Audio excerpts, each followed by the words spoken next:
Welcome all to the Snail Trail 4x4 podcast. If you like going off-roading in Toyotas, wrenching on Toyotas, camping in Toyotas, and maybe even poking a little bit of fun at Toyotas, and of course, hearing about how awesome really cold temperatures on the Rubicon in Toyotas is, then this is the podcast for you. That's right, ladies and germs. My name is Tyler. And joining me for another fun episode of the Snail Trail 4x4 podcast is Mr. Jimmy Jet. How you doing, buddy? I'm good. I'm nice and warm and toasty. You are? And I didn't get frostbite and all my digits are still connected to my feet and hands. Mm-hmm. I almost lost my nose. Oh, I believe you. Yeah. Talk about that in a little bit. We're recording on Halloween. Yeah. Hallows Eve. Happy Halloween to you, Tyler, since it'll be after Halloween for everybody else. But did you figure out my costume? Right now? Uh-huh. You're wearing a costume? Yeah. Oh. What do you mean am I wearing a costume? You're PJ man.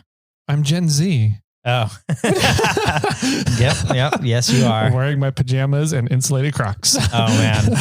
Yep. I like it. It was funny. One of the employees was asking me if I just decided to show up to work today in my pajamas. I was like, no, I'm dressed up as Gen Z. And one of our employees is Gen Z. And I turned around and just looked at him real quick to see what he was wearing. And he was wearing his pajamas. That's awesome. It was perfect. And Crocs? No, I don't think he was in Crocs, but okay. Yeah, he was wearing his pajamas. I said, see, look. Yeah, that Gen Z is, they're interesting folk. Yeah, they are indeed. They know how to stay comfy. Yeah. I don't know if it's for the better or not, but. Yeah. You're dressed up as like 50 Shades of Gray today. I pretty much kind of am. Yeah. I got a dark gray, light gray. I even have gray on my socks. Your shoes are gray. They're just dirty blue. Yeah. That's like gray. Oh, man. My birthday's coming up. I'm hoping to get a new pair of shoes. That's usually the MO from the wifey is she gets me a pair of shoes for my birthday. I'm going to get you a set of Crocs. Yeah. I've never owned bright yellow ones. That's fine. I've never had a pair of Crocs in my life. I held off on getting Crocs so long because I think that they're fucking stupid. Yeah. They are the dumbest shoes ever. And I'm like, I don't want to say bitter at them, but I look down on them totally. That's because you put them on your feet. Get out of here. No, because of the movie. Oh God, what was that movie? Sleepless in Idiocracy. Oh, Idiocracy. Yeah. I love that movie. Yeah. All the shoes in Idiocracy were Crocs. Were they really? Yes. Idiocracy. I never noticed that. That's kind of where they made their start. Literally the producers of Idiocracy, the production crew. Wasn't it it was Trey Parker and Matt Stone from South Park, wasn't it? The producers? I don't know. Or the writers, directors? I don't know. I've never heard who those directors were. That would make sense though. But they were looking for a shoe that they could have everybody wear that was just stupid and dumb and looked like the dumbest thing ever. That would be super trendy and everybody could do and they can get for super cheap because they were on a budget for the movie. And they found this company that made these little foam shoes that looked ridiculous and had a little floppy foot loop for your heel and all this other stuff. Okay. Yeah. And it was Crocs. So if you go back and watch Idiocracy, all the shoes that everybody's wearing in that movie are Crocs. Oh, wow. I had no idea. Yeah. And it was not Trey Parker and Matt Stone. It was Mike Judge and Ethan Cohen. I don't know who they are, but that's who co-wrote the movie. Okay. From 2006. Such a good movie. And it's all true. It's showing insane. True right now. Yeah. 14 years or 20 years later, almost 18, whatever it is, 18 to 20 years later. And it's all predicted the future. But anyways, I ended up getting a pair of Crocs because I was like, I need a pair of camp shoes that's easy to get my feet in and out of when I have to get up at night and go pee from the tent. Got it. And I'm ended up wearing them for everything now. Oh boy. So anyways, that's the Croc story and my Gen Z outfit for today. Yeah, I like it. Mm-hmm. I was contemplating doing more of a costume. And then I decided I was just going to dress up as Jimmy Jet. You could have shown up in a banana hammock. I That was my number one costume thought. But I didn't want everybody in the warehouse to be too excited. They would definitely get excited. Yeah. Absolutely. Yeah, they're those kinds of people. Cool, man. Happy Halloween to you. And happy November to everybody as they're listening to this. So this is a Thursday episode. Yeah. Which means we get to talk about a fun weekend. That we can. Yeah. And all the shenanigans that kind of happened and went on. But we're starting a new month, which means we have some fun information for everybody. A new giveaway. Yeah. I'm excited to hear about this. This one's going to be really cool. We were doing a PSI Pro compressor from Morphlate. We did 2 of them in August when we launched them. And a fun story about that. The factory went around to competitors of Morphlate and sold the exact same compressor to all of us. Oh, wow. I looked over the compressor and there was still some things I was like, these can still be made better. And so we are making some changes to the compressors, went back to production and signed some contracts with the factory this time. Yes. And we will now be coming out with a Gen 2 compressor that is better in a lot of different ways. Okay. And so that one is going to be exclusive only to Morphlate. Cool. And those are the ones that are landing right now. So if anybody out there is a listener and you have a PSI Pro 10.6 compressor on order, or really any of the 10.6s, the batch that you will be getting, the item you'll be getting with your back order is going to be the upgraded compressor at no extra cost to you. Oh, that's awesome. Yeah. That's really nice of Morphlate to do. Cool. Yeah. So it was a surprise. We've been holding off. We haven't told any of the customers on back order yet that they're going to be getting the upgraded compressor at no cost extra. So that's one of the surprises we're waiting out, but we're going to be giving away one of the 10.6 PSI Pros for the month of November for the giveaway on the podcast. I think we have a compressor episode planned in the near future. So do you want to quickly go over some of the upgrades? Yeah. For the new PSI Pro compared to the old one? Yep. The big thing with this style compressor, the stand-up dual cylinder ones you're seeing a lot of people getting into, a lot of companies are starting to order and white label, is heat management. The more you can manage the heat in the compressors, the longer they will last you. Okay. Yeah. And so we're doing some changes that are going to drastically improve the lifespan of the compressor by managing heat. So the first one is we're doing stainless steel hoses on them instead of the black rubber hoses. Are they? Oh, okay. Are they not just stainless steel covered black rubber hoses? Correct. Yeah. Oh, it's a stainless steel. So there's still that hard nylon material that you normally see in stainless steel hoses in the center of them. But they're wrapped around with stainless steel. Nice. So that's going to help act like a heat sink, an extra heat sink for the compressor. So the heat is going to get drawn into the hose? Yeah. So the hose, that stainless steel is connected into the manifold of the compressor underneath the black cover. And so the manifold is an aluminum manifold, which heats up and dissipates heat itself. And it will help dissipate heat down the stainless steel hose as well. And it also helps dissipate heat on its way for the air travel from the compressor to the manifold. So hopefully the manifold will stay a little cooler as well. To touching and handling by users. Do they get that hot? I've never had an issue with them getting that hot. When you're running like 42-inch tires and the run time is longer on those compressors, then yes, they will get hot. But if you're running anything under a 40, then the runtime really isn't long enough for those to get heated up as much. So that makes sense. Yeah. I did just air them. I just used the PSI Pro to air up Clifford's tires up to 80 PSI, which it ran for a while, but it still didn't even get that hot. Yeah. But there are probably like 30-inch tires. Yeah. So that's the first thing. The second thing is we're putting purge valves on all of our compressors now. And so that eliminates pressure. Yep. So when you're done, one of the big issues is when you're done using the compressors and you unplug it from your hose kit, the compressor stays pressurized. Oh. So there's no way to bleed off the pressure in the compressors currently. And so that over time, that extra pressure can push on all the gaskets and seals in the compressor. Makes sense. And wear them down over time, right? We are putting purge valves in all the compressors now so that you can, when you're done airing up, you can release the air pressure from the compressor, help it last longer, help the seals and gaskets last longer. Cool. Yeah, so that's another big thing. A thing you do with the Morphlates anyway, because it's a pain in the butt to coil those hoses up when there's pressure in it. Yes. So you open the valve on the manifold so you can roll things up a lot easier. So it makes sense that you would do that also on the compressor. Exactly. Yep. Got it. Okay. So that's another big thing. The next big thing is all of the SI Pro compressor technology kind of units that are floating around right now. They all have plastic ABS heat sinks on them.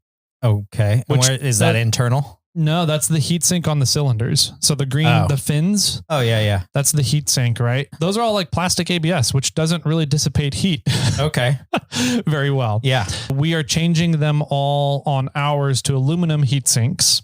And we're going to be putting in a special gasket heat sink paste between the cylinder of the compressor and the heat sink to help that heat dissipate from the cylinder to the heat sink and then dissipate off of the heat sink. So you don't have a 3-point slow problem. Exactly. Yeah. Got it. So we don't blow head gaskets, right? Yeah.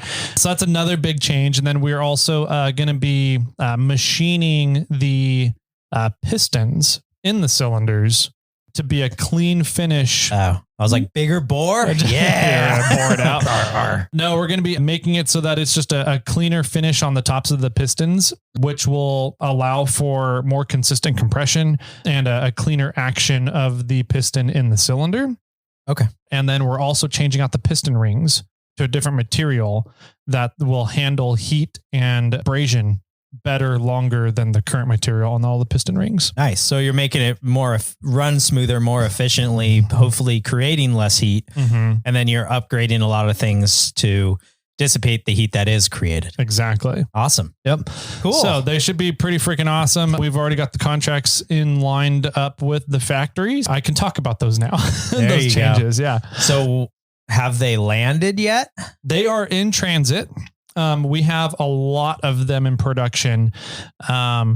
And we have 300 roughly being transported right now as we speak. Cool. And then we have another like 2,000 behind that. Oh, and wow. then like another 2,500 behind that. Woo. Okay. So we are not running out of stock. We're getting ahead of Chinese New Year, huh? Yeah, pretty much. So yeah, it's been fun. I don't want to say reverse engineering, but manufacturing, correcting and making things better from what people have made them in the first place. Right. So yeah, cool. Okay. So we're going to be giving one of those guys away. We will, retail value. Is that the same retail value as the originals? We're not going to be bumping the price on them. Wow. Yeah. Cool. Good job for Morphlate. Yeah. So we're really trying to keep things price conscious and deliver the highest quality product we can. Some of our competitors have recently started touting that they're going to be raising their prices because there's such high demand on these. And I'm like, that's stupid. You don't need all those profit margins. It shouldn't be more than $325. And that's with us having a retail distribution.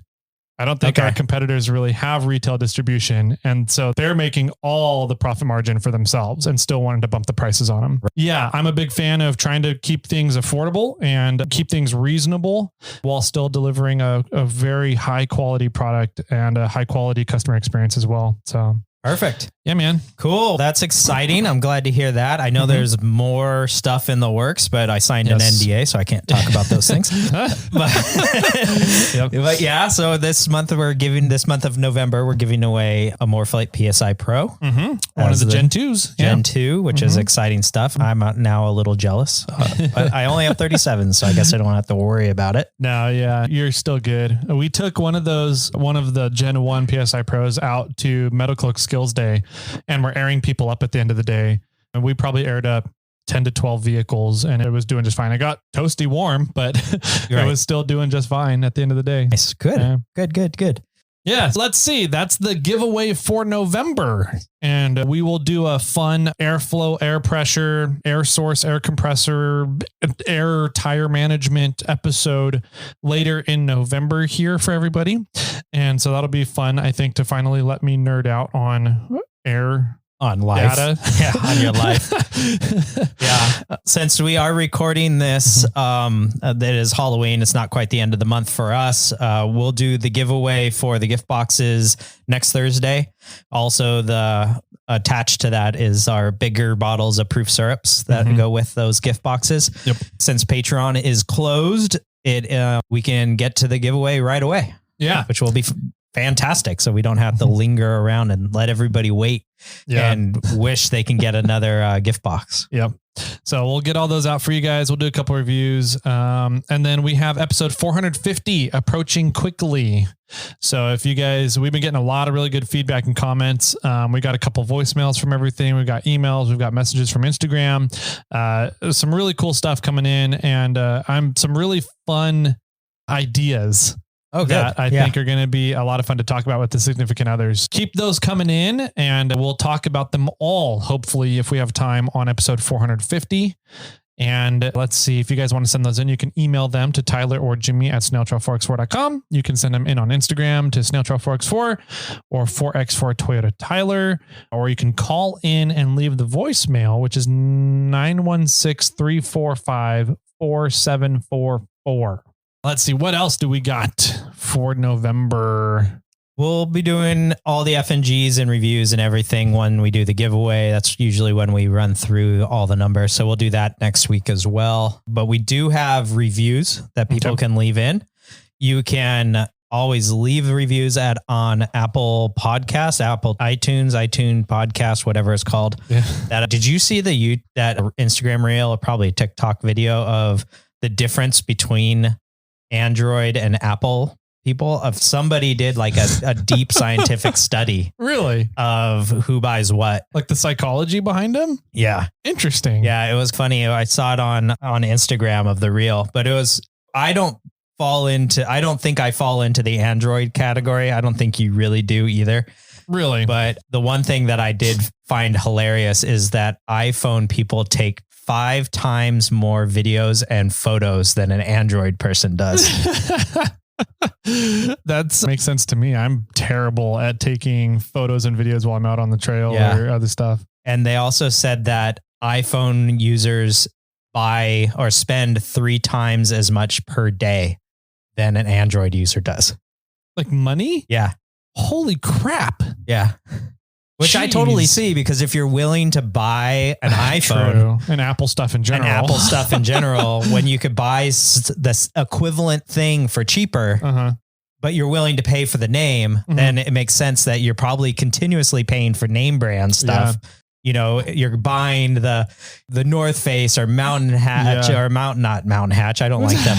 Mountain Hardware. That's the one I was looking for. Or which I don't have a lot of. You're buying the Lexus over the Toyota and all these things. Or the JL versus a mini truck. Or the Rubicon over just a regular Wagoneer, Jeep Wagoneer. Sahara? No, that's a upgrade. The Sahara is an upgrade over the Wagoneer. Is like the new Cherokee. Not Wagoneer. What's a wagon? Wrangler. Damn it. That's the model. So it's like, yeah, but you can buy just a Wrangler. Wrangler. A basic Wrangler. Gotcha. And then you can upgrade to a Sahara, to all the other ones, or to the Rubicon. Yeah, but the Rubicon actually has some utility in that upgrade, like some big time utility in that upgrade. Right. I would almost go out on a limb and say everybody that owns a Rubicon user. I think psychologically, yes. Everybody who is a JK or JL or JT owner, you guys are iPhone people. Right. I'm looking at Ozzy.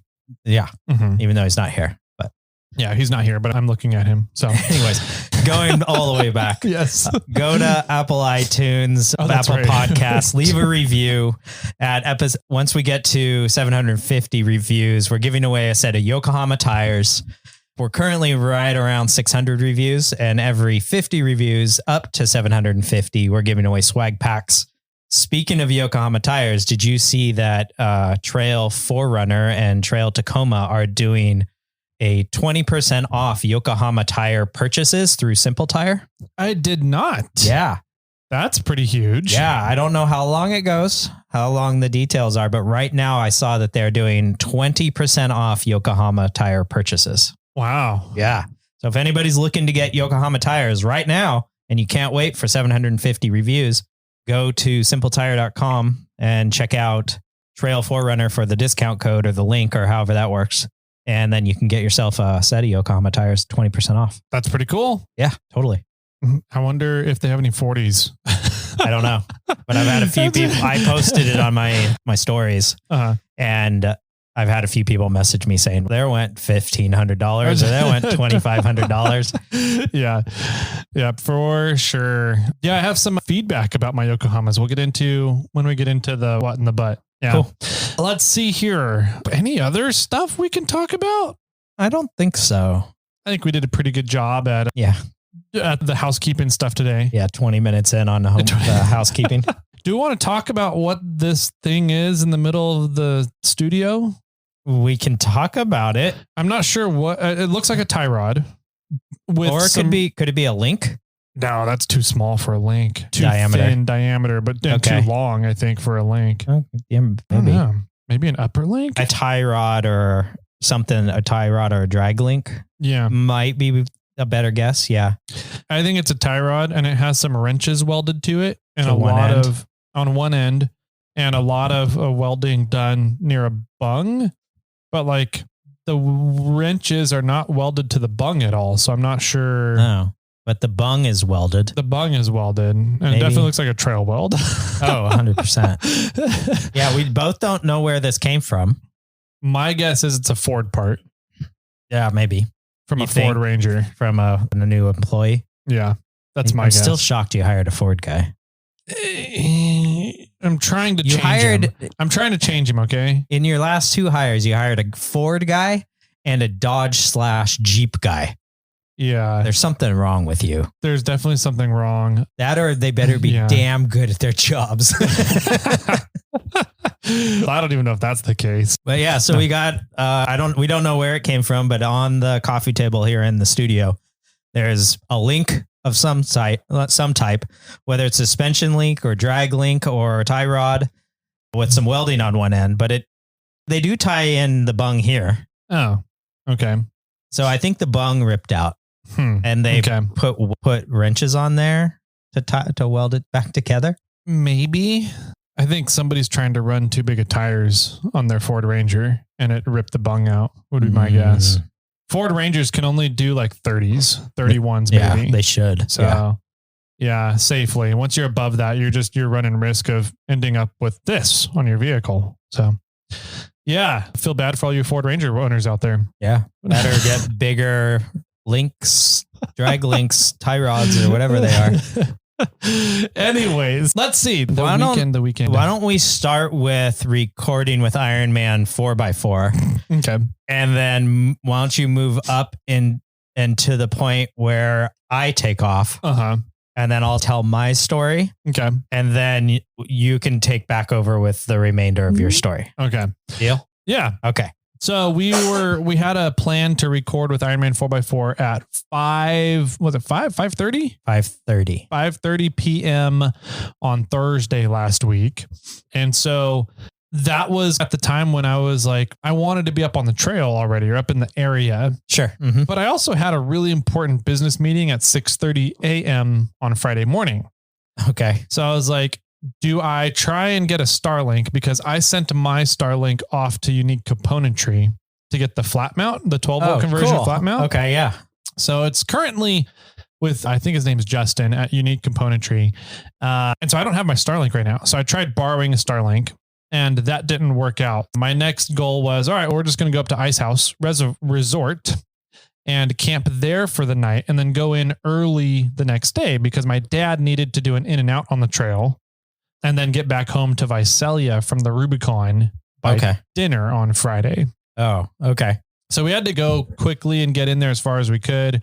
Goal was to get to Spider Lake. We need to get in and out with enough time for him to drive home still. Yeah, a few hours home. Yep. And then the Mad Hatters are doing their Octoberfest run, which is the Halloween weekend run to Spider Lake and making out of Spider Lake. And this run has turned into a shit show the past 3 years in a row. Pretty much. Because weather always comes in and makes the run very interesting.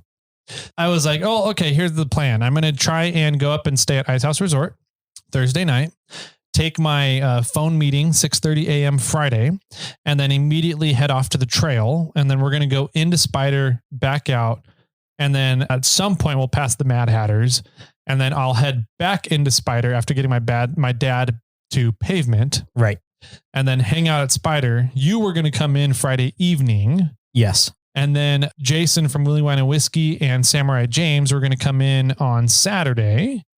And then we were all going to go run the RTF loop, the Granite Loop on Saturday, and then hang out Saturday night and leave Sunday morning. Correct. So that was the plan. Okay. Which means I wanted to get up to Ice House Resort at 30 in order to set up camp and get situated so that I could then take the phone call, the interview with Ironman 4x4. Right. Mm-hmm.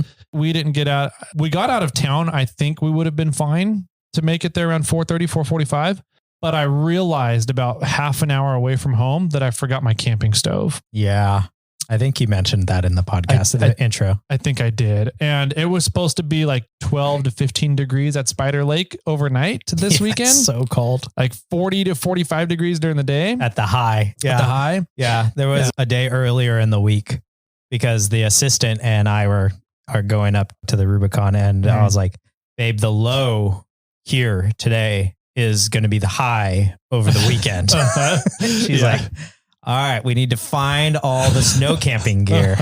Like, yeah, for sure. So I was very concerned once I realized I left the stove. I told my dad over the radio, I was like, hey, I left the stove. He goes, I guess got cold food for the weekend. And I was like, I didn't bring enough food that can be eaten as cold food. Sure. And it's going to And your dad's not staying the weekend. Yeah, he's only staying one night. So he's just coming in for the day. And I was like, I can't, we got to go back. So we turned around and went back, which cost us an hour. Sure. And I ended up getting to the Chevron at Fresh Pond at about 5:15. Right. I was like, there's no way I'm getting to Ice House Resort. So we're taking the interview here in the Chevron parking lot. So that's what I did. Made for a fun interview. That's always fun catching up with Luke and such a cool guy. He is. He's pretty rad. I want to know more of his backstory. Mm-hmm. We talked a little bit with him one of the first episodes, but I want to know what really brought him over from South Africa or wherever he's from to America. Yeah. I want to know that story. Mm-hmm. Yeah. Yeah, definitely. I think it'd be fun to sit down with him and maybe get that story for everybody, but getting to catch up with Ironman 4x4 and everything they're doing. It's pretty impressive. I think what they're doing. They've been doing a great job at providing quality products at an affordable price for everybody with a really fun brand culture behind the company. And so catching up with Luke, seeing everything they've been doing was awesome. That episode I think came out on Monday here this week. So you guys can go check that out. I want to say it's 446. Yeah, I believe so. Cool. Yep. And then after that, we headed up to Ice House Resort, got up there just in time for us to still grab some dinner before they closed the kitchen. Kitchen closed. Yeah. I got to have some dinner and ran into a couple of the Mad Hatters that were up there camping as well, and just happened to come in for dinner while we were there. So I got to hang out with them, and then woke up in the morning for my meeting, packed up our camp. So we woke up at 6, packed up our camp, and the rain fly was pretty much frozen. Yeah, I bet. On the tent. And I took the Gazelle T4 of the Annex. Oh man. Okay. So big ass tent. Yes. Big ass rain fly. And it was like frozen. We had to pull it off of the tent and shake it to get it broken up enough to be able to stuff it back into the bag. Wow. And so we did that, got the tent all packed up, and then got in the rigs and went up to the bar, the kitchen building, and sat there in the heated rigs. And my phone call never called. What? Yeah. Oh man. So I was pissed about it. I ended up emailing the guy and just said, hey, I sat around for an hour waiting for you. I don't have your number to call you. I'm taking off now. Email me if you need anything. I won't be available all weekend. Then we took off from there. Did you get an email follow up? I did. Yeah. Okay. He said that he tried to call and just nobody ever answered, and it just rang. Weird. Like no voicemail came through or anything. So I don't know if he dialed the wrong number, or I was also thinking that I don't think we have international calling on the Moreflate customer service phone. Oh, so I'm wondering if that would have done something. So anyway, There was a miscommunication. Miscommunication on one somewhere, end or the other. Yeah. Okay. So anyways, we ended up going into the trail. We got a breakfast burrito from Ice House Resort on our leaving. Were they open that early? If you were 6:30 to 7:30, yeah, they're probably open. They opened right around 7:30. Okay. They opened up and got us breakfast burritos and coffee. And then we took off up to the trail. Nice. So made it to the trailhead right around 9. I think we were there, 9:15. Okay. Did you see First Gen Dave? No, he was about an hour and a half ahead of us. Oh, okay. Yeah. Yeah. Our buddy First Gen Dave wanted to do a through trip. Yes. On the Rubicon. Yeah. And so he was trying to get us to go, and we were both like, oh, we're going up for this other event. Mm-hmm. And so he did it as far as I know. I haven't talked to him much about it, but I think he was on trail around 7:30. Okay. And then off trail about 4:30. Yeah. In Tahoma. Yep. Not bad. Yeah. It was funny though, because I had forgotten that I gave him the frequency, the ham frequency we were going to be on with the Mad Hatters. Okay. Yeah. And as we were approaching Loon, I heard somebody calling out over the radio for me. And I was like, okay. And they said their name was Dave. I was like, I'm trying to think of, and we had a Mad Hatter named Dave. Yeah. And so there was a Mad Hatter named Dave that was supposed to be on the run. So I thought it was him. Oh. I was like, oh, cool. Where are you? And he was like, I'm at the top of Walker. And I'm like, why'd you go in without us? Where? Yeah. Because everybody on the trip, Dave was the least prepared, the Mad Hatter Dave. Okay. And he goes, yeah, this is Dave Lloyd. And I was like, Dave Lloyd and the Mad Hatters. Who's Dave Lloyd and the Mad Hatters? I'm like trying to figure it out. I was like, and I just went with it as a Mad Hatter, Dave Lloyd. Okay. Yeah. And then he came back. He could tell I was confused. He goes, this is Forerunner Dave. I was like, oh, Forerunner. I was like, that's your name. Your name isn't Dave Lloyd. It's Forerunner Dave. Nice. I was like, I don't know you as Dave Lloyd. You're Forerunner Dave. Yeah. So anyways, we got a good fun laugh out of that. So yeah, he had a great day. They had no issues. Went all the way through the trail on Friday. Did he go with other people? I think he had 2 other rigs with him. So 3 total. Nice. But they made a great time. They made it through no issues that I heard of. They called from the top observation to say bye. So nice. Cool. Yeah. I went in with my dad and we made pretty good time. We made it from Loon to Spider Lake in about an hour and 50 minutes. 50? 150. Yeah. Okay. An hour and 50. And that was, we stopped to let him do Soup Bowl. Right. And I thought we stopped a little bit for something else, but otherwise we were just cruised through the trail the whole time. And my dad goes, you drive really fast on trails. And I was like, I was going at a comfortable pace. I definitely could have been going faster, but right. I was at a comfy pace. It's that new 4-wheel underground suspension. It does so well. Yeah. And so I was going in, so I took him up Soup Bowl. He's never done Soup Bowl before. Okay. And my dad he's a really good wheeler. He's been wheeling for a very long time. He has a very capable vehicle. Yes. But he doesn't have the confidence. No, he does not. And so like setting up to do obstacles and getting him set up to do obstacles or getting him to attempt an obstacle and want to attempt a big obstacle is difficult sometimes. And he's very reluctant to. Sure. And so when he said at the beginning of the day that he was thinking about doing Soup Bowl, I was like, oh, fuck yeah, we're going to take you up Soup Bowl, man. So yeah. I just jumped on it. You're not backing out now. Nope. And so we got up to Soup Bowl and I was like, you still want to do it? He goes, I think so. And I was like, sweet. Okay, let's do it. I'm going to go around to the top just in case we need to winch you. We have an anchor point too. And otherwise I'll talk you through what the 2 game plans will be and when we'll try them and when we'll switch to them. So talking him through it, he was feeling a lot more comfortable.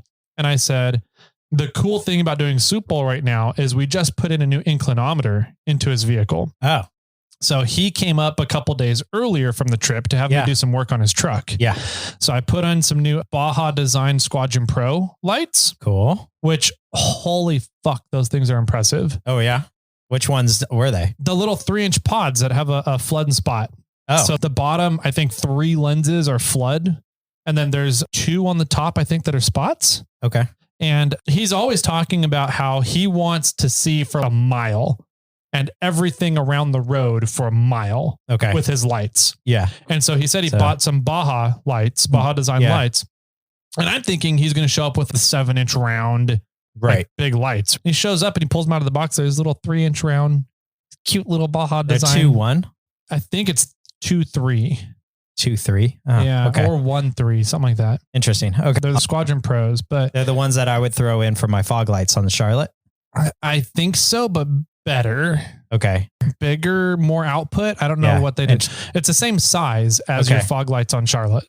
Okay. So he pulls these out of the box and I'm in my head. I'm like, because I think those are 2-2 on mine.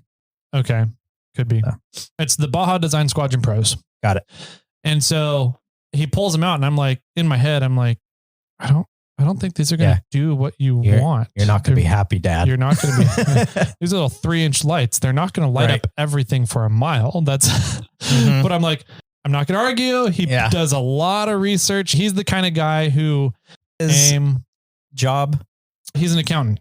Wasn't he like, he worked for the state or something? He retired as second in charge of Los Banos School District budget money. Okay. So he wasn't the CFO of Los Banos School District. He was the second under. Got it. I know he's very good with numbers and looking at and analytical on that side. So it makes sense that he would be the type of person that does an immense amount of research to try to figure out what he needs and what he wants. Yes. And then go and buy something. Yes. Instead of the person that goes like, is he an Apple person?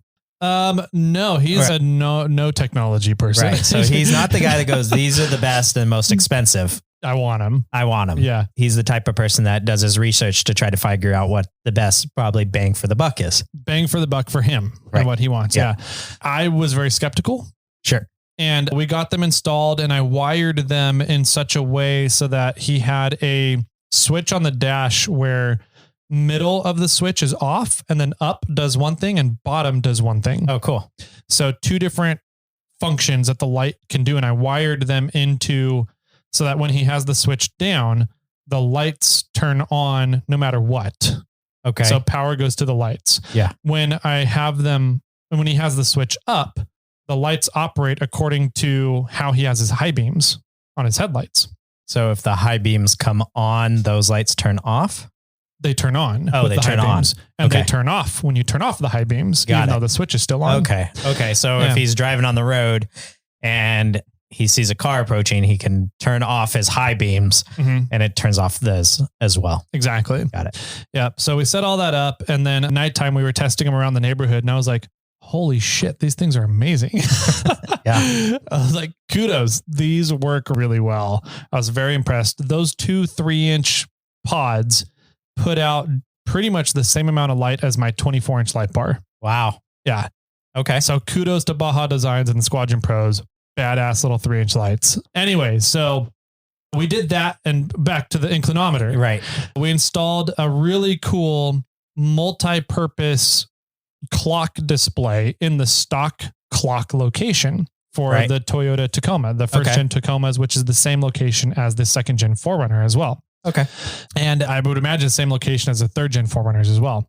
But Re-Rim found a source for these really cool clock things that will tell you your GPS location, your GPS speed. So it's like a speedometer. Oh, okay. It tells you an inclinometer. So pitch and roll of the vehicle. Yeah.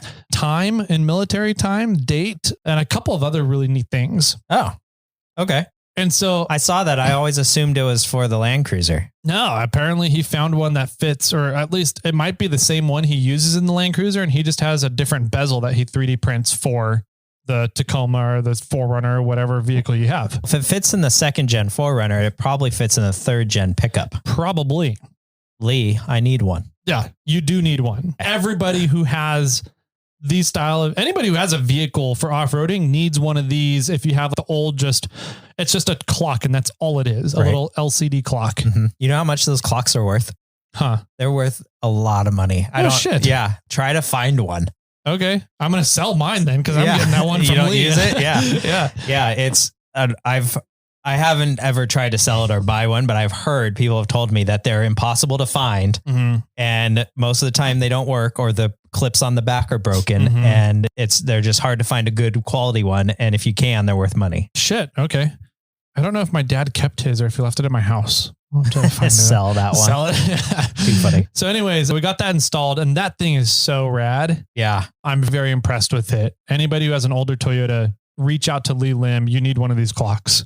So anyways, I'm going to install one in the 4Runner now. Okay, cool. But my dad had one put into his truck. I got it for him as a Father's Day gift this year. And it just took until now to get it installed. But I told him, I said, the cool thing about Soup Bowl is you can look at your new inclinometer to figure out how far tipping over you are. And it'll just be fun while you're going up the obstacle. Sure. Because as Soup Bowl has a big ledge on your passenger side. So it's going to tip you way over until your slider is on that ledge. And it's going to feel awful. It's going to feel like you're past your tipping point, but you don't go anywhere. You are past your tipping point in most cases. Yeah. There's been times when I've gone up that and I thought I rolled, but then I end up stopping, hitting my rock slider on that big rock on my passenger side. Yep. And that's the only thing that prevents me from rolling. Yeah.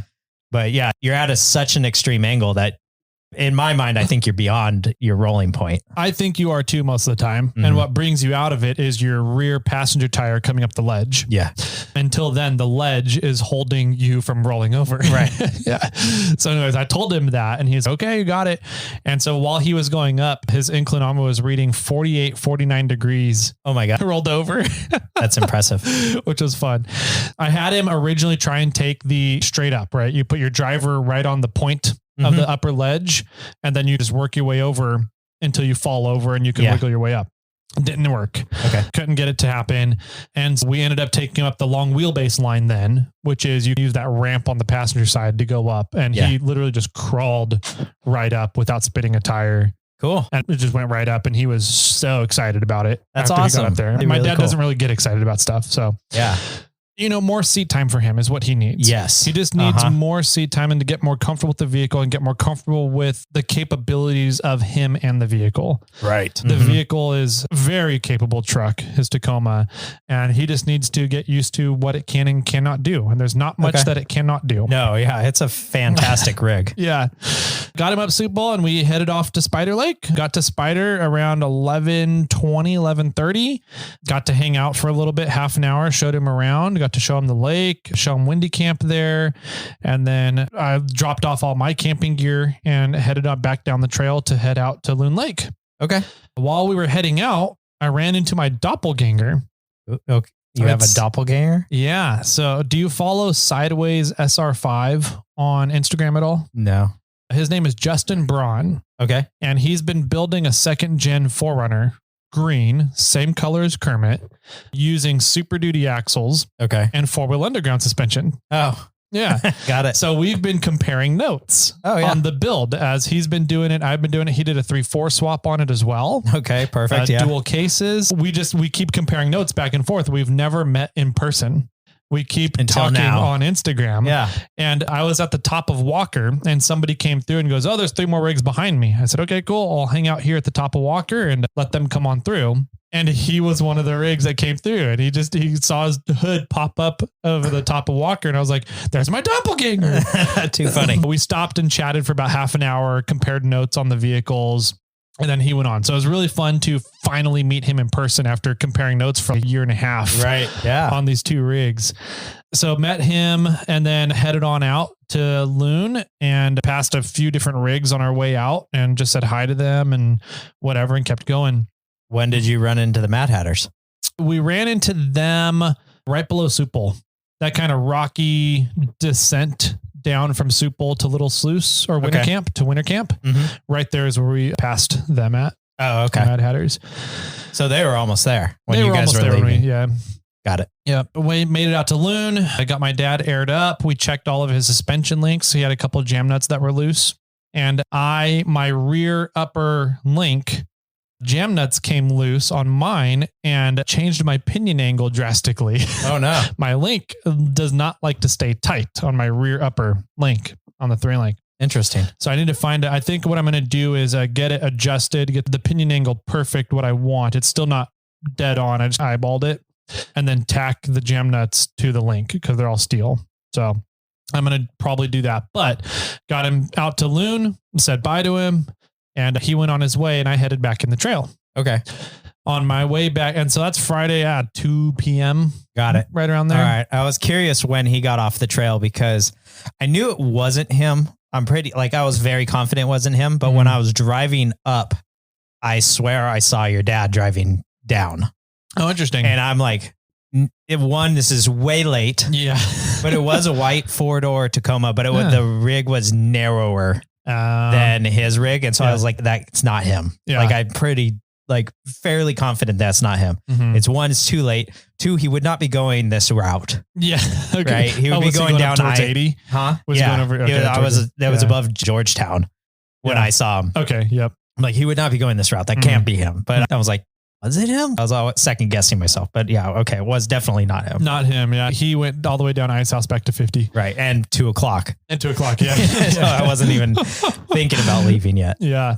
Said bye to him. Headed back in the trail. On my way in, there was a blue CJ7. Okay. With 2 guys that looked identical. And I was like, they have to be related. They got to be brothers. Something. Sure. And so one of them was taking a leak in front of the rig. And so as I'm driving by, I was like, you got a leaking radiator. You should probably fix that. And yeah. Just whatever. Kept going. Ran into another group and who the front vehicle had his hood up. Okay. I was like, uh-oh. So I stopped and people are out standing around drinking beer. I'm like, uh-oh. Okay. Do you guys need anything? Do you guys need any tools? You got everything you need? They're like, yeah, his electric fan stopped working. So we go about maybe a quarter mile and then stop and let him cool down. Right. I was like, oh, okay. I was like, do you guys have enough beer to get to where you're getting today? Yeah.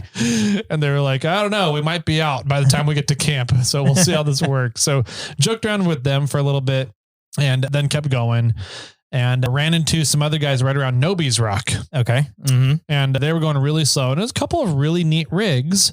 One was, I think it was a Suburban, like the old school Suburbans, the big ass ones. Right.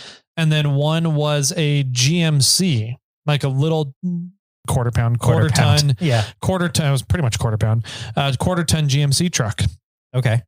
And both of them had a lot of upgrades going on, a lot of really neat things going on. And it was just fun to see non-standard vehicles out there, right? For sure. And they were going really slow. I pulled up on them and the guy in the GMC comes back to me and goes, hey, let us get through this section here at Noby's Rock and then we'll let you get in front. You're going a lot faster than us. And my steering box already came off once. And so luckily I had more bolts to put in, but I'm really concerned about it. We're just taking it really slow. So we'll pull off the trail here after we get some space and you can go around us. And I was like, do you want to weld it to your frame or tack it to your frame or something just to secure it? And they're like, we don't have a welder. And I was like, I have a welder. I have a welder. I have a welder. That's why I'm offering. He goes, you have a welder? Yeah, dude. He goes, oh, that'd be awesome. I was like, okay. Let's go up here to Soup Bowl. There's a big ass clearing at Soup Bowl. We can pull off, make sure we're not in the way of anybody and get you all taken care of. Yeah.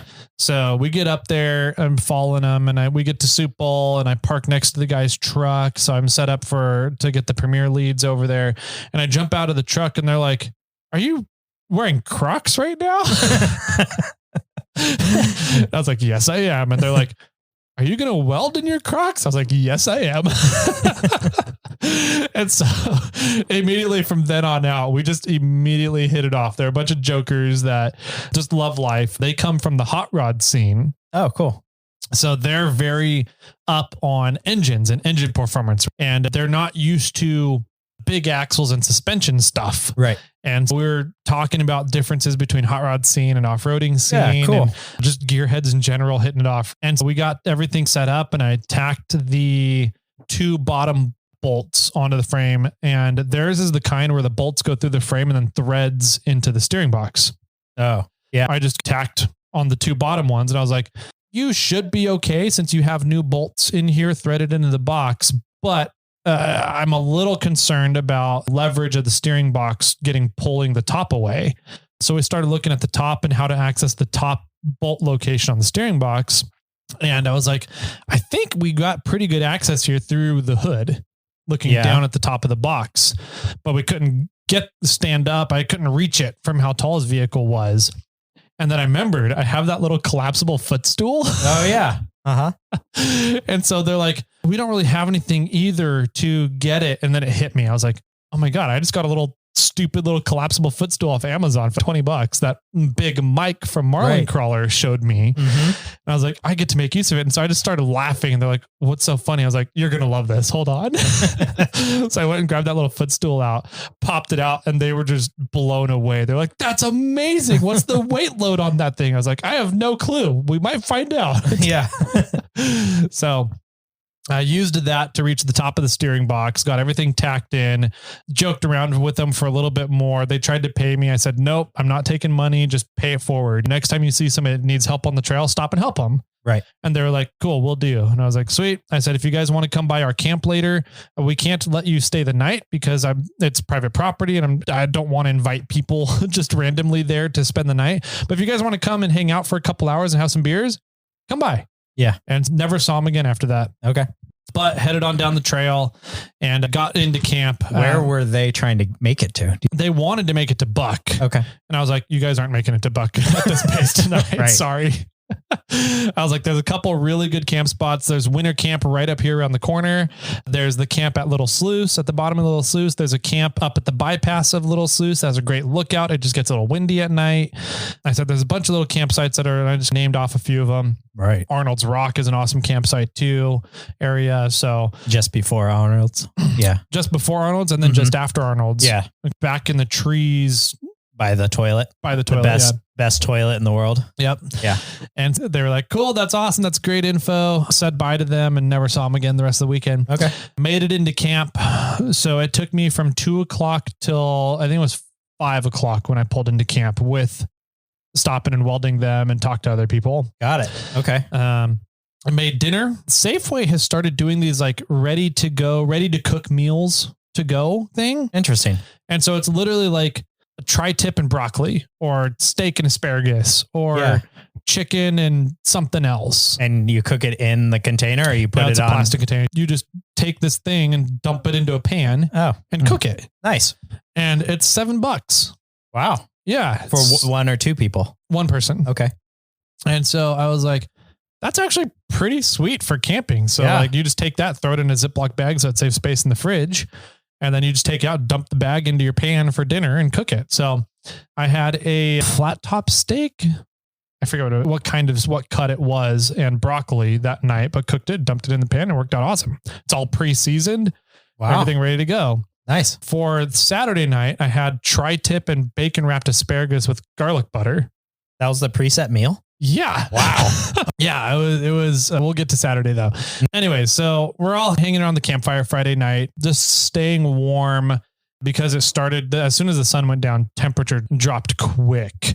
And so we're all just staying around the campfire, staying warm. And we got a call from KJ1MMY on the radio. Yes, you did. We did. So do you want to explain your situation and why you were calling us on the radio? Yeah. I'll go back a little bit. Okay. So I did a lot of prepping and packing on Friday morning. Okay. So the assistant went to work and our goal was she needed to come home and pack her clothes. And then we were going to take off. Okay. That was the game plan. So Friday day, I was like, okay, I've got a few things I want to get done on the rigs before I take off up the hill. One of the things that I wanted to get done was change the oil in Clifford because I was planning on towing up there, primarily because the drive shaft's out of balance again. Shocking, I know. And so I could drive up the hill about the same speed, whether I'm towing or not. True. But coming down the hill, I could go much faster towing than I could if I was driving Bobcat because it just starts vibrating at 55. So I was like, okay, the entire trip would be faster if I just towed. Yeah. We're just deciding to tow. So I wanted to change the oil in Clifford. So I went and got the oil and prepped all that. Another thing I wanted to do is one of the last times I went out or something when I was last working on Bobcat, I realized that the battery, because I got that new XS battery, moved like in towards the engine. On Bobcat? On Bobcat. And was sliding out from the mount. Okay. And so I was like, that's not good. So then I started investigating it more. And I think I drove it down here last. And then I drove it home. And I don't know when I realized it. I was doing something. I was fixing when I drove it down here and we did the stats, which we never have really talked about. But we measured the stats of Bobcat to compare to Kermit before he got the 4-wheel underground kit. When we tilted it up on the axle side or on the rear end, we noticed gear oil was coming out of the axle shaft. Yes. Or not the axle housing in a spot that it shouldn't be. I arranged for Hussman to come over and I didn't intend for him to weld it up, but I wanted him to be, I would ask him to bring his welding hood to just watch me do the work and correct me and make sure that I'm doing it right. But I cleaned it all off. I prepped it all before he even got, I cleaned it all off, found the problem and everything before he got there. And then I discussed how I should prep it to weld. So I prepped it all and then he slid under and he welded it. Oh, okay. Anyway, so that was all done on Wednesday. But when we were doing that, I realized that my battery had shifted into a bad spot and I actually lost the like J-hook thing. Oh no. That goes down to the body and holds the top part down. Okay. And so I was like, one of the things I need to do before I hit the trail is I need to secure my battery in place. Yes. So at first I was like ratchet strapping around the battery and ratchet strapping on over the top of the battery just to temporarily set it up to hold it in place. And then when I went to go get oil and stuff for Clifford to do this oil change, I found that they sell J-hooks. And at the end. Oh, and one of the problems I found with the battery is that the negative battery terminal was broken, or the clamp around the battery terminal. Okay. Yeah. Broke. Gotcha. And so I crossed my fingers hoping that is my weird issue that is causing my starter not to work. Definitely could be. It definitely could be. It definitely could not be. It was still on there fairly decently, but it was loose. Like I could literally wiggle it with my fingers. I could probably have wiggled it and pulled it off, but I think I did wiggle it to pull it off. Okay. So I went to go get oil to change Clifford and I needed to get another terminal clamp for the terminal of the battery. And when I was there, I realized, they sell J-hooks. Nice. So I went and I bought a J-hook. I bought the clamp. I bought oil and I went back to do all this stuff to fix the rigs to get them ready to go. I swapped out the clamp, which was super easy. I went to put the J-hook back in and I was like, the stock part that goes over the top of the battery just doesn't work very well. So I went and made a flat piece of metal. Nice. I just drilled 2 holes in a flat piece of metal and cut it down to shape and just slid that across the top. I left the ratchet strap that's around the battery because it's primarily just a temporary fix. I needed something to hold it down. I needed something to hold it in more or less in place. I do want to go back and do something better and solve that problem. Yeah. I do have a battery box. I think it's from Trail Gear and I put it in it, but the battery's too tall. The top part of the battery wouldn't the clamp on the top of the battery box wouldn't close. Yeah. So I couldn't use that. So anyway, fixed Bobcat, fixed the axle on, but had the axle fixed on Bobcat a day or so before, did the oil change, loaded everything up. The assistant came home. We packed the rig and everything with the vehicle was, it wasn't loaded, but the vehicle was packed. And then I loaded it all in the trailer. I needed to get gas for Bobcat. So I went to a gas station and then we went to Chipotle and bought some burritos so that we didn't have to cook. Because last year we drove up there and we cooked at the chalet. Okay. And we're like, that was too long. We don't want to do that again. So this year loaded all that up, drove up there, ate our burritos in the warm Clifford truck, and then I hopped out and I started unloading Bobcat and I pulled it off, unstrapped it, pulled it off, pulled it next to Clifford, let it run so the cab would heat up and started airing down the rig. And when I was taking the Morphlate off of the tires, I smelt oil, fairly bad. Okay. And I was like gear oil? That has a very distinct smell. No, it was more motor oil. Okay. Right. And more so the smell of oil was over the top of a running vehicle and air moving. And I was like, something's not right. So I started poking around. I pulled my phone out, shiny light, used the light and shined around. And there was a line of oil on the ground underneath the radiator. There was a line of oil going from that line. It went up the tire and it went onto the frame. And then I didn't really see much above, but then it went onto the alternator and down the other side, other tire, like pretty much 180 degrees.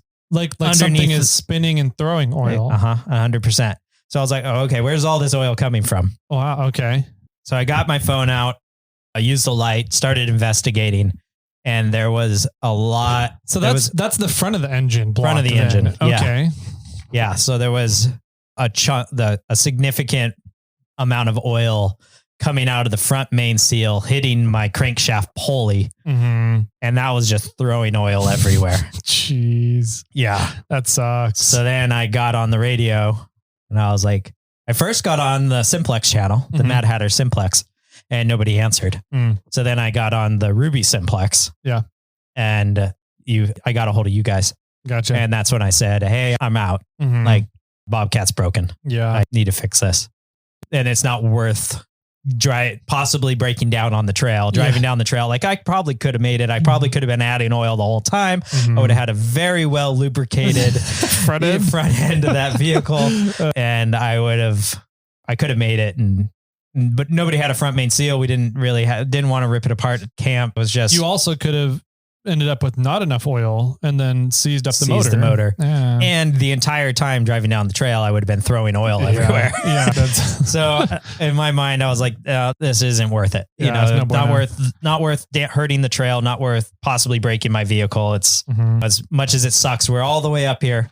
We ate our burritos. We watched the moon rise. It was near full moon. We were ready to go. We were fully packed, ready to take off. And it was like, there's a problem. We can't, we can't go. So yeah, it was a bummer. Once we got that call over the radio, everybody was pretty bummed in camp. They're like, oh, we haven't seen Jimmy in a long time. We wanted to see him. Yeah. We were sad too. Yeah. Loaded Bobcat back on the trailer, radio back to you guys, said, all right, we're all loaded up. We're going to take off. John Arns got on the radio and he said, hey, Jimmy, just heard the news. Appreciate your decision. You made the right choice. Yep. Which was cool. And then, we went back down drove back down the hill. I got the assistant interested in Ender's Game, the book. Okay. And so she's actually read like the first 4 books and then we just finished Ender's Shadow, which is the book about Bean, on the drive home. So that was fun. That's a good book. Gotcha. And then, so we got home, we had a small drink of whiskey and then went to bed because by that time it was near 10 or almost 11 when we got home. But it was a bummer on our end. Yeah. It was sad that it's a pain in the butt. Like, I did all this prep work to go wheeling, got to the point where I was about to go wheeling, aired down everything. And I go, can't go. Yeah. So the front main seal, did you replace that when you replaced your harmonic balancer? No, we didn't. Okay. Yeah. I thought about that. Yeah. I thought that might've been the culprit. Yep. That might've been a culprit. My guess is that front main seal got damaged when the harmonic balancer was not balanced. Yeah.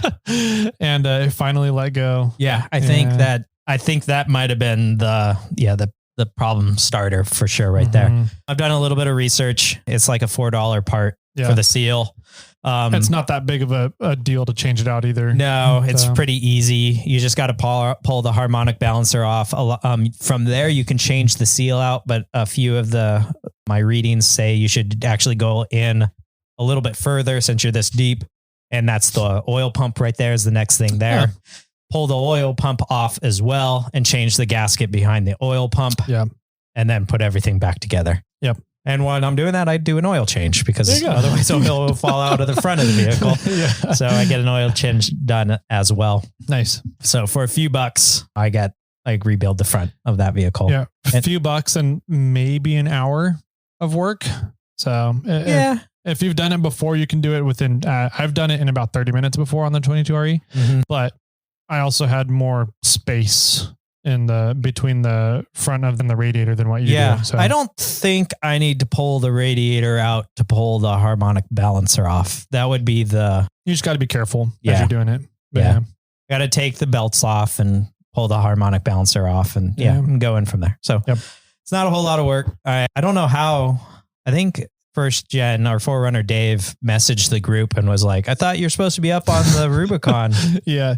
And I think he was just shooting that out. I don't know how he didn't see me because I was driving around because I was home that weekend. So the assistant and I did a lot of housework. I did a ton of very small things that needed to get done, like hung towel racks, hung a hook for our robes, painted some spots. I put in grates for ventilation up in the ceilings, did all these super tiny things that needed to get done on the house. So I got a bunch of stuff done. We also went to a paint store Yeah. So I was driving around a little bit, and then while I was driving around, Forerunner Dave was like, I thought you were supposed to be up on the Rubicon. And I was like, how did you know? Like I wasn't there. And then I said the problem. And I think he was talking to Hussman, because Hussman sent photos of him working with his new drill press. Mm-hmm.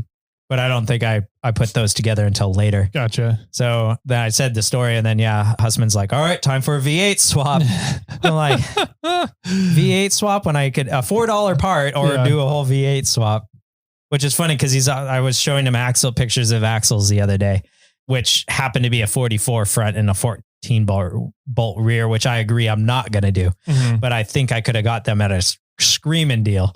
And he's like, no, just don't do that. Just go 05 up Super Duty axles and do it right the first time. And I'm like, yes, but 05 and up Super Duty axles are a lot of money right now. They are. Yeah. So he was saying, go that. And then the next day he's going, V8 swap. And I'm like, no, I'm not.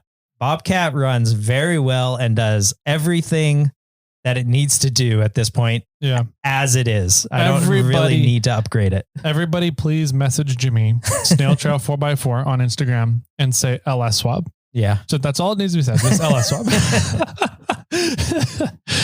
So yeah, that's a bummer that you had to skip the trip due to a $4 part, but that's how it seems like off-roading always works out that way. Yeah. That's how it goes sometimes. And I'm glad I didn't find out that there was an issue out on the trail. Yeah. It could have been much worse. So I was fortunate enough to find out like 5 feet from the trailer. Yeah. To some extent it would have been nice to find out earlier, and I just would have fixed it and then maybe came up on Saturday. But yeah. Because I don't remember it having that problem earlier in the day when I was working on it. Yeah. Were there any marks on the trailer? Like, was there oil slinging on the trailer? No, there was not that maybe when I started it to take it off the trailer, but nothing that jumps out at me in memory. Yeah. It was dark when you unloaded. I feel like maybe you would have noticed it if you were unloading with a flashlight and you noticed oil slinging on the trailer. It's like, I don't know. Interesting.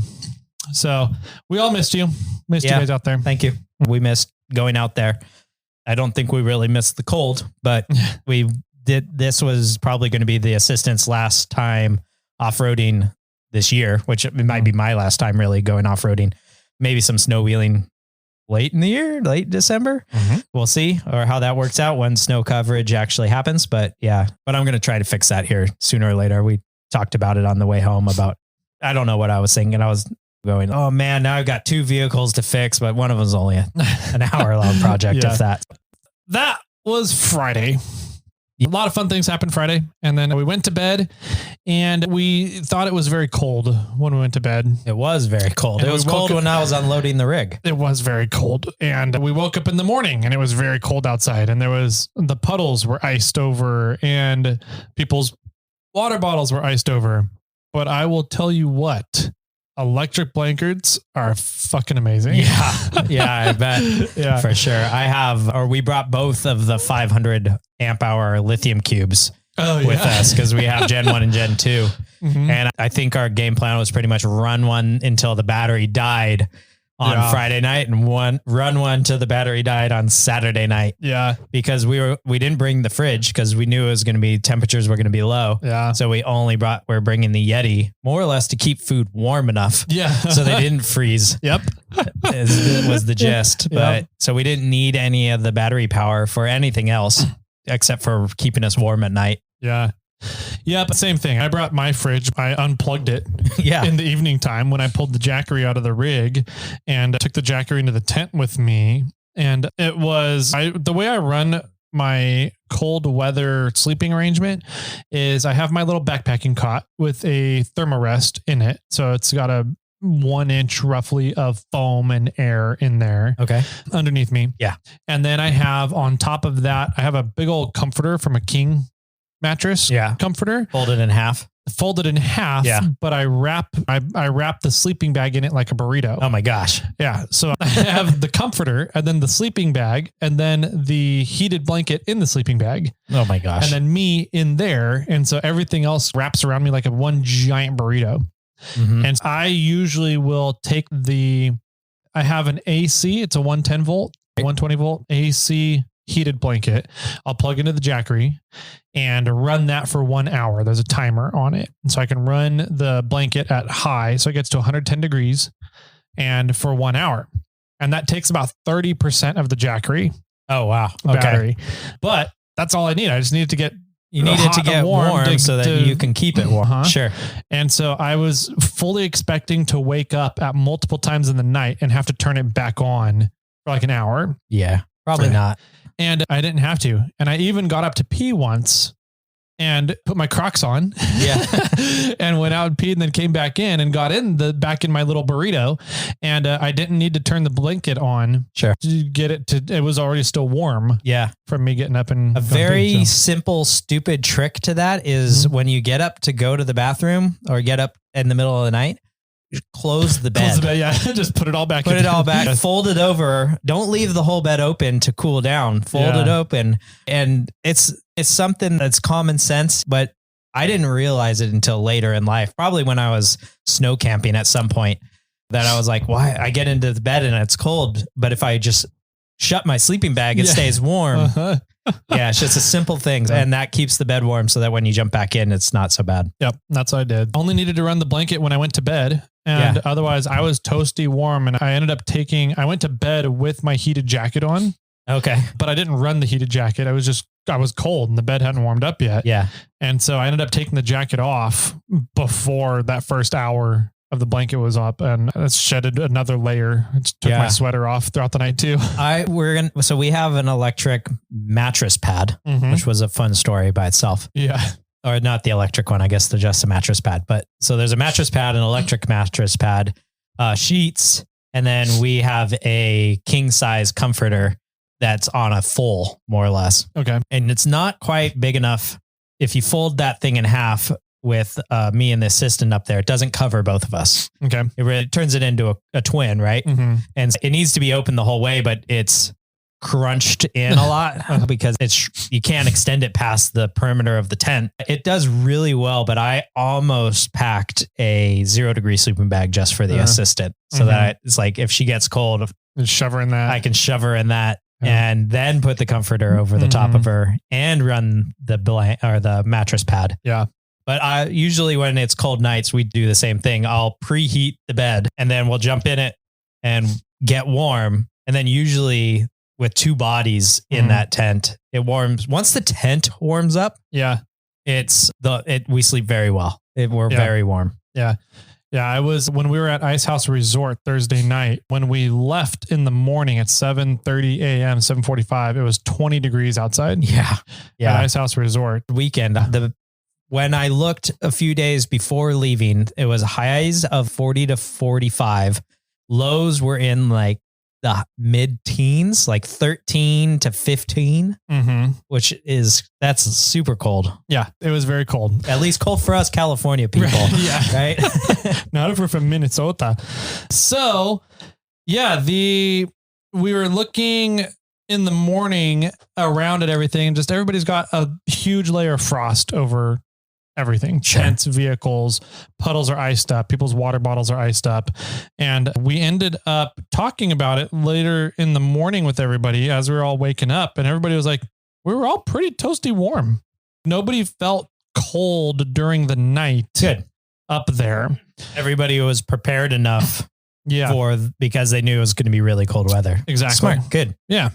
That was nice hearing that everybody prepared properly. John Allen from the Mad Hatters had his first time with electric blanket. Okay. And so he goes, I'm never going cold weather camping without this now. Yeah, no. Yeah. It's amazing.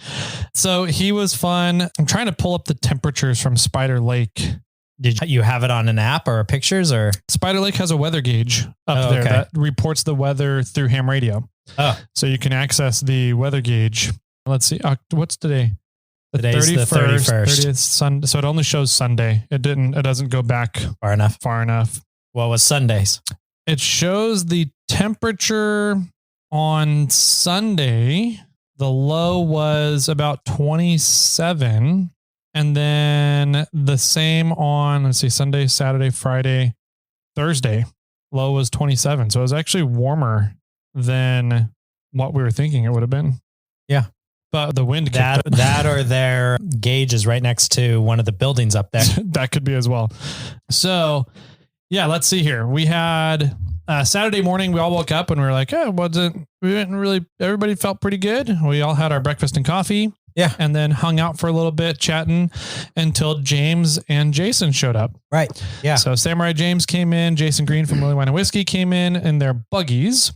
Mm-hmm. And then Pete showed up in his side-by-side. Okay.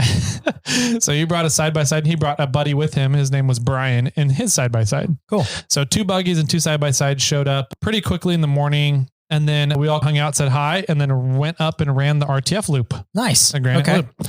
Which I really wanted to do with the new setup on the 400. For sure. So you did it with the original setup, Toyota Leaf Springs or 63s or whatever was in there. Yep. And the Toyota mini truck axles. Yep. And 40-inch Yokohama tires, which is what's on there now. Yep. And you compared it to the 4-wheel underground 3-link kits, front and rear, and your new Tundra massive width Super Tundra axles. Super Tundra axles. Yeah. Okay. So I did it both ways, and I gotta admit, I had an easier time on the Toyota axles. Really? Yeah. Because of the width? Because of the width and the ground clearance. Yeah. So the big issue I found, the width was nice on the off-camber spots, right? There's some interesting off-camber turns that you have to do while climbing or descending that were scary as hell on the Toyota axles and the higher center of gravity. But on the new axles, those were awesome. The problem, there was a couple spots where it's just really narrow, and being so wide, I don't have line options. I have to go where I fit. Okay. And rocks kept catching my shock mounts. Oh. Yeah. Yeah.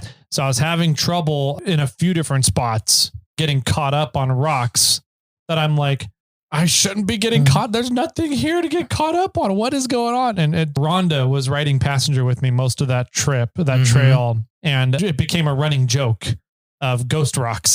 There's ghost rocks out here or something. For the Halloween run. Got it. Yes.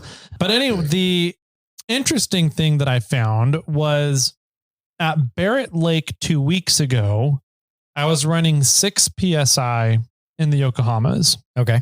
And I thought that they looked pretty pooched out and like it was a little lower air than I really wanted to be. Okay. So I ran 8 PSI on this trip. Yeah. And it wasn't enough air let out. Oh. Yeah. Okay. And so there was a couple times I was having trouble getting traction with the tires. And then there was also times we'd come off of something and you could just feel the tires weren't absorbing. They weren't absorbing impacts like an air down tire should. Okay. And so I thought for sure I was at higher pressure than the 8 and something had happened when I was airing down, but I went and checked it at the end of the day and no, I was at 8 PSI. So you need to go to 7. I need to go to 7 and see how that does. That's your golden number. And those Morphlate gauges are by the tenths, right? So you can, maybe you need to be at 6.7. Yeah. That was an interesting thing. There's one ledge in there that's a pretty big climb that you start off as a crack climb. And then as you get up it, you end up getting down into the crack and going up. Okay. And I couldn't crawl up it the way I did with the old setup. I had to use momentum to get up far enough where the front end was grabbing enough traction to pull me up. Interesting. Yeah. So because you were wider, you were hitting a different angle of the rock or different setup, different thing. Or maybe there was because of the higher pressure in your tires, you weren't getting the grip that you wanted. Yeah, I think so. A couple of that. So yeah, I don't know. I don't know why I had troubles there, but I did. I can't imagine that because of the suspension. Like it was pushing you away more than leaf springs would. Right. Exactly. Yeah. I can't, to me, it's more of a tire pressure or axle width issue, not a suspension. I'm thinking it's a combination of those two as well, because I know that my front end does not unload the way that the leaf springs did. Right. Yeah. I'm not sure. I think that one thing I do need to do is change the spring rates in my rear coilovers. Okay. So that it helps keep the rear end up more. Also, what my plan is, because when Ori installed the rear suspension, I told him, I said, the suspension brackets and everything are set up for 14-inch coilovers. We're doing 12-inch coilovers. Mm-hmm. So make sure that you fit things in and set them up accordingly, which means cutting off and trimming the lower shock mounts to fit so that 12-inch coilovers fit properly in here. Sure. He didn't do that. Okay. So my preload on my rear coilovers is like 4 inches down.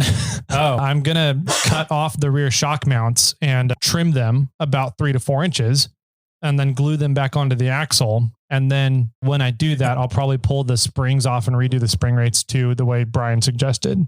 yeah. And adjust that preload to, Well, then the preload will be back up now. yeah, to move the hopefully preload up and then put the right spring rate in. Yeah. I wonder if you can get some Ironman 4x4 springs. I wonder so if they're neon green. Yeah, exactly. That'd be fun. Yeah. I have no idea, but I'm assuming that springs are springs. And a certain spring rate is a certain spring rate across the board. And it's the more or less the material that makes up springs are the same. Yeah. A lot of it comes down to the valving and the shock. Yeah. So if you get a neon green one from Ironman 4x4, it doesn't matter that you're not running the Radflow one. Yeah. I guess as long as they have it fit for a 2-inch shock. Yeah. I'm sure they probably have that. Yeah. I just thought you might like the neon green color. That would be fun. I might just do that just for the neon green, or I'll take all the springs off and spray paint them neon green. You could do that too, probably. Yeah. Anyways, that was the only spot I really had trouble with. Everywhere else, I was just getting my rear shock mounts caught on rocks. Okay. And every once in a while I would hit a weird something on my front diff. And I'm like, ghost rocks. There's no rock here. What is going on? Yeah. So other than that, it worked out well. We did the entire loop in an hour and 15 minutes. Wow. Which seems fast. That's fast. And remember, I'm driving with 2 very well-built buggies. Right. And 2 side-by-sides with really good drivers. Yeah, sure. So I was still the weak one in the group and kept falling behind. There was a bunch of times they would stop and be like, Tyler, you doing okay back there? I'm like, yes, I just have to be very particular about where I go. Yeah, I was bummed. I've never done the loop, and I knew the game plan was to do the loop, and I really wanted to. You would have a lot of fun in Bobcat. Yeah, I wanted to drive that loop. I've always wanted to go. I've never been down there. I've never been past Trash Can Hill. Okay. Yeah. So one of these days we're going to have to go and do it. Yeah. It's a really fun loop. It's terrifying in short wheelbases. Yeah. Because it's a lot of big climbs. Okay. There's not a whole lot of spots to get really articulated out. Like articulation game is not a big game there. Okay. It's climbs. Got it. And yeah, Bobcat would have a lot of fun out there. Okay. Makes me want to go even more. Yeah. All right. So you guys wheeled the loop. You had a good time. It was a little bit more difficult than you remember it from the other suspension. Next time we do it, you'll have to go down to 7 PSI and 6.5, 7, maybe 6.5, 7, see where you get. I will say there was a couple spots though, where there's some double ledges. Okay. And in the leaf springs and Toyota axles, I had to do one ledge at a time. Sure. So I'd have to get up there, then shimmy my way and then make the other ledge because it's like a turn with a double ledge. And this time I was able to just go up in one shot, like diagonally. Oh, and the whole suspension was just going to go just walk right up. It was really cool to feel the suspension work and have the cab stay almost level as I'm walking up this diagonal double ledge. Yeah. It was fun. Yeah.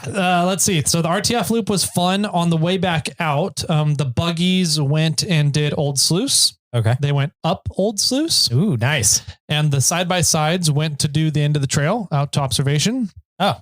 And then I went back up Indian Trail. And so I got to the top of Indian Trail and there was that blue CJ7 with the 2 guys that looked identical. Yeah. They were with the radiator leak. With the radiator leak. They were at the top, but I ran into them on Indian Trail and we got to the top because I just they were heading out. They're heading out to Loon. Okay. And so we got to the top where I was going to sit at Glenn's office and wait for the buggies to come out Old Sluice. Yeah. And the CJ7 comes up and we're starting to chat a little bit. And they're like, yeah, we're just going really slow. Because we lost our anti-wrap bar. Oh. And I was like, oh, what do you mean you lost your anti-wrap bar? And they're like, it's no longer on the vehicle. And I was like, so did you really lose it or do you have it? Oh no, we have it. It's back here on the rack on the back of the Jeep. I was like, okay. And they're like, do you have any baling wire so that with the axle wrapping so much, the leaf springs are starting to fan out and split and fan? I was like, no, but I have a bunch of 120-pound zip ties. We can throw those on there. So we did a bunch of those. And I was like, show me your anti-wrap bar. And we looked at it and it just looked like his welds had cracked and he didn't have a whole lot of penetration on the welds to begin with. And so when they cracked, the whole thing just fell off the axle. Yeah. So I was like, do you want to weld that back on? They're like, do you have a welder? I was like, yes, I do. I said, hey, follow me back up to camp. We have some really smart people up there. We have all the tools. We've probably got baling wire up there and you guys can just hang out by the campfire while we get this welded back on. I said, okay. So I went up to camp and welded their anti-wrap bar back to their axle. Okay. Yeah. And then they headed on out. So cool. As far as I know, they made it out. We didn't see them on the way out later. Yeah. But that was fun. So I got to play the welder twice. Wow. Yeah. In 1 weekend there. We should start a GoFundMe for Tyler's welding rods. My consumables. Yeah. Although that's what Christmas is for, Jimmy. Oh, okay. To get consumables. All right. Yeah. Good to know. Hint taken. So welded him up, sent him on his way. Nice. Okay. Yeah. So that was fun. I got to do a bunch of welding. And then right about that time, as we were sending him off, it started getting windy. Yeah. At Windy Camp. Yeah. So did the buggies and the side-by-sides come back to camp or did they just continue on? Yeah. They came back to camp, hung out for about half an hour and then they took off while I was welding up the CJ. Okay. So they took off and headed out. And after the CJ left, the breeze started picking up and we were like, oh, it's a nice little breeze. Yeah. That's cool. Okay. Oh, it's getting a little stronger. Yep. So that started around 3:34 maybe. Wow. Okay. By 6 o'clock, we were getting 40 to 50 mile an hour sustained winds. Whoa. So it ramped up fairly quickly. Okay. Yep. I guess so. I had the T4 with the Annex, the Gazelle. Yeah. How'd that hold up? It did not. Oh no. It's not broken. Okay. But all the walls kept collapsing in. The roof would keep collapsing in. The walls would keep collapsing in. So I was like, all right, I'm going to use the rain fly as like a shield. Yeah. And so I pulled the Forerunner over to block the wind. That didn't do anything.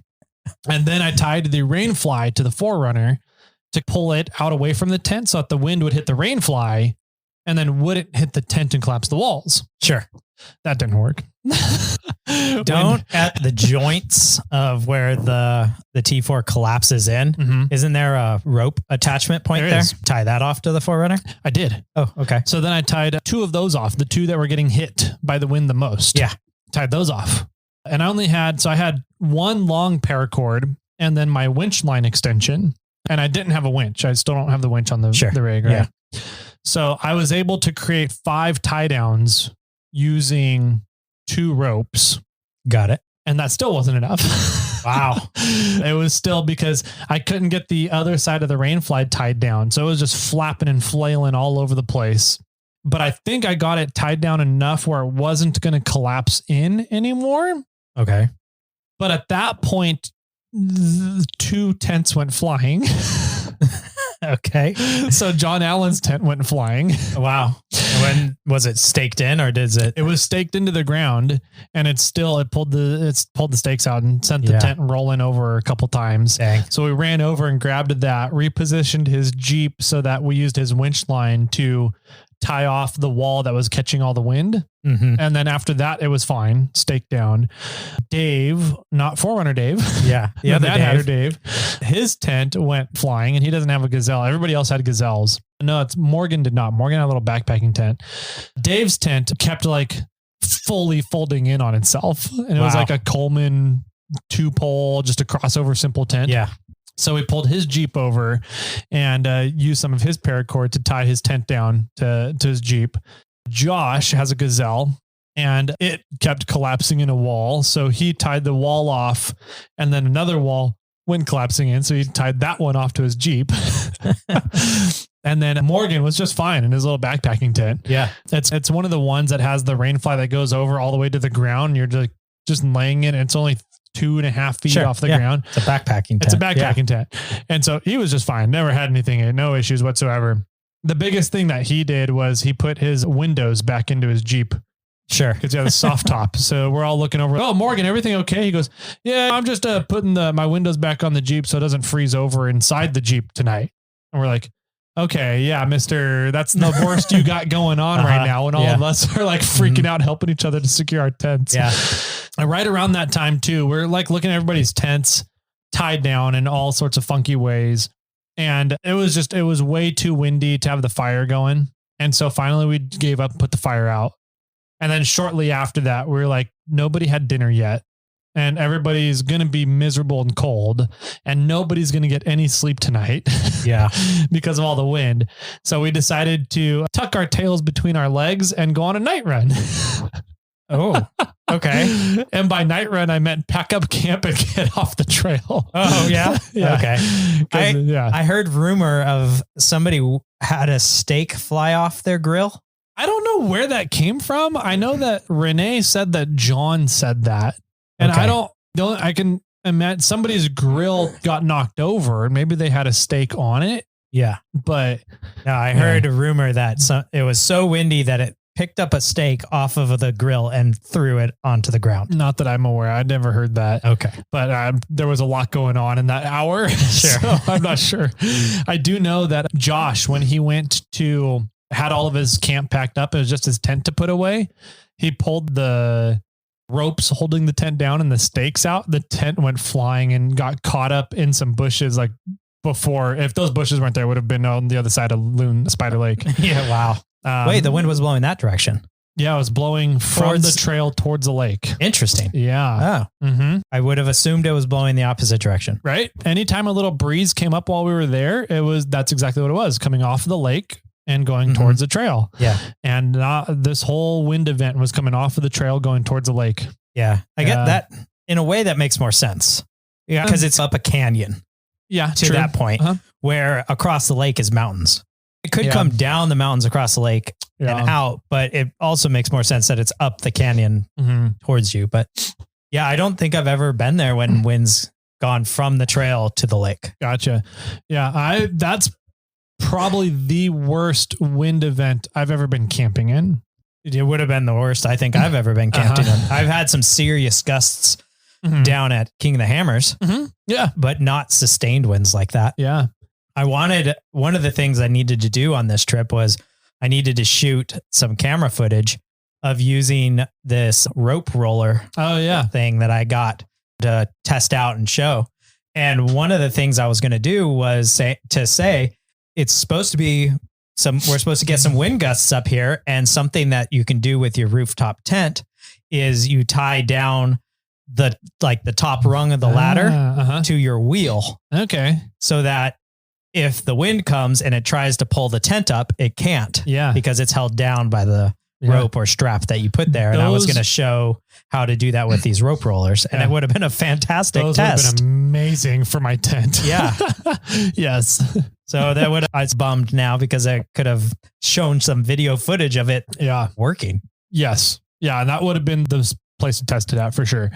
I've had some pretty big gusts down at Hammers, but I don't know if I've ever had 40 to 50 mile an hour sustained winds over 2 hours. Yeah. It was pretty brutal. I ended up talking to Justin Braun, my doppelganger, after the trip, and he stayed through Sunday. Like they came out and got off the trail Sunday at 6 p.m., something like that. Okay. And he goes, yeah, be glad you guys left when you did. It was brutal and it sucked. I bet. We packed up camp and headed off trail and got to Loon Lake Spillway around 9:45 p.m. Okay. And then I made it home around midnight 30. Wow. Yeah. Yeah. Dang. I will say PSI Pro compressor from Morphlate, amazing. Because you can just set it and then huddle in the car. Jump back in your rig. Yes. When it's freezing outside and has big old gusts. How was it down at the spillway? Oh, just as bad. Wow. The only way to get relief was to hide in the little corner of the bathroom. So the bathrooms there they have a little wall that protrudes out. Yeah. You just huddle right there between the wall and the bathroom door. Yeah. In that little corner. And that's the only way you could get reprieve from the wind or sit inside your vehicle. Dang. Yeah. That's crazy. Yeah. Coming around. So you know how you're leaving Loon Lake and you're coming around and hitting the second dam. So the first dam as you come in. Oh, Holy cow. The wind is always ripping through that little pass. I bet. And so you come around the corner and you hit and you drive on that dam and it feels like you get hit by a truck. Yeah. From the side of your vehicle. Throw you into the lake? Oh, no. It was the other way? The other way Off out the over cliff? the canyon. Yeah. Dang. And so all of us were like, holy crap. And like the guys with the soft tops were like, that was scary. I bet.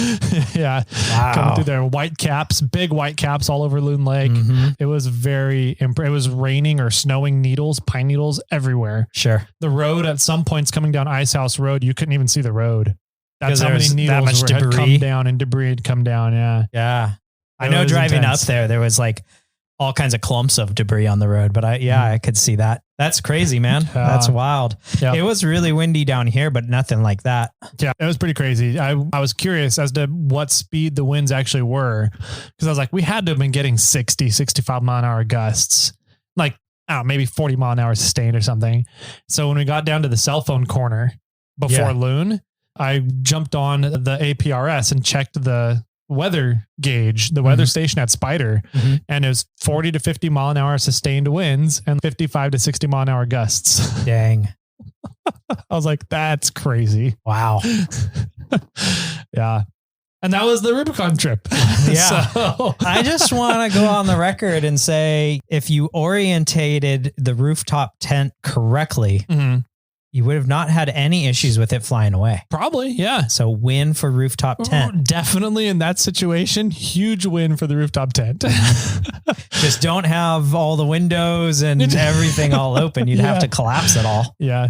But I've said it before, but I've been in the rooftop tent at King of the Hammers, and it was so windy one time when gust came up that it tried to close the rooftop tent on me. Yeah. Yeah. It wasn't successful. And I did have the rainfly out and open. So it did make a parachute sail. So I closed all that down and never had a problem again. Yeah. That sounds freaking crazy wind, man. That's gnarly. Yeah. And I think it would have been better if I had brought the T3 Gazelle, because it seemed like the regular sized gazelles that were there on the trip were having a lot easier of a time. They just needed to tie down one wall. Yeah. But yours is so big. But it's such a freaking huge tent. Yeah. I have a fantastic 3-man backpacking tent that I could have brought, but we had the rooftop tent. Yeah. So. Yeah, it was a fun experience as always. Our Octoberfest trip never ceases to disappoint with the weather. Yes, we've had rain, we've had snow, we've had now crazy winds. Yeah, it's a fun little trip. That's for sure. Yeah, it makes you think on your toes, and you have to adapt according to the weather. You can't. One year we left early because we were concerned about the snow and ice getting out of the granite bowl, and so we left a little early that one time as well. But yeah, it's always a fun, crazy trip. Yeah. So anyways, that was my weekend. I had a lot of fun. I enjoyed it. I like cold weather camping. I like being challenged by weather, and I like trying to see how far I can push my personal abilities.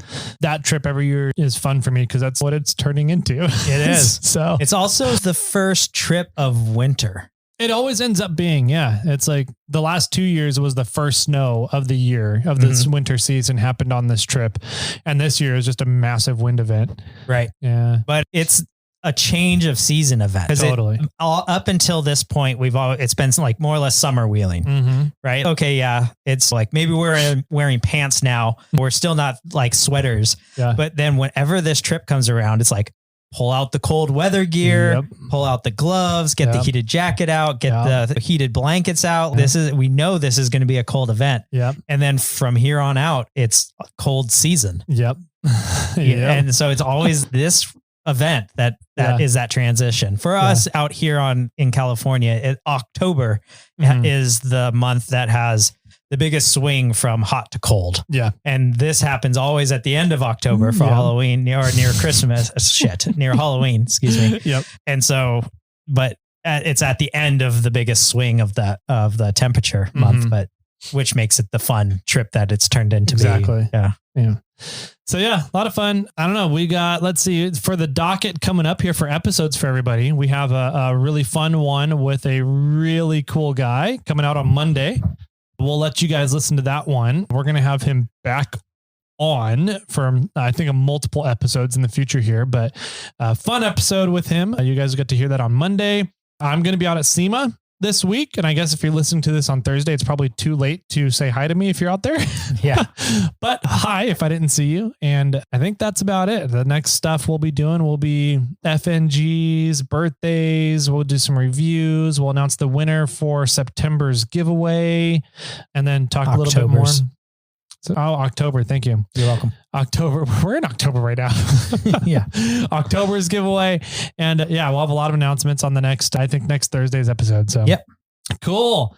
Jimmy Jet, any final words for everybody out there today to wrap up this fun episode? I think the best suggestion is get yourself a lithium cube of some sort and a heated blanket for the win. I agree. And with that, my friends, keep crawling.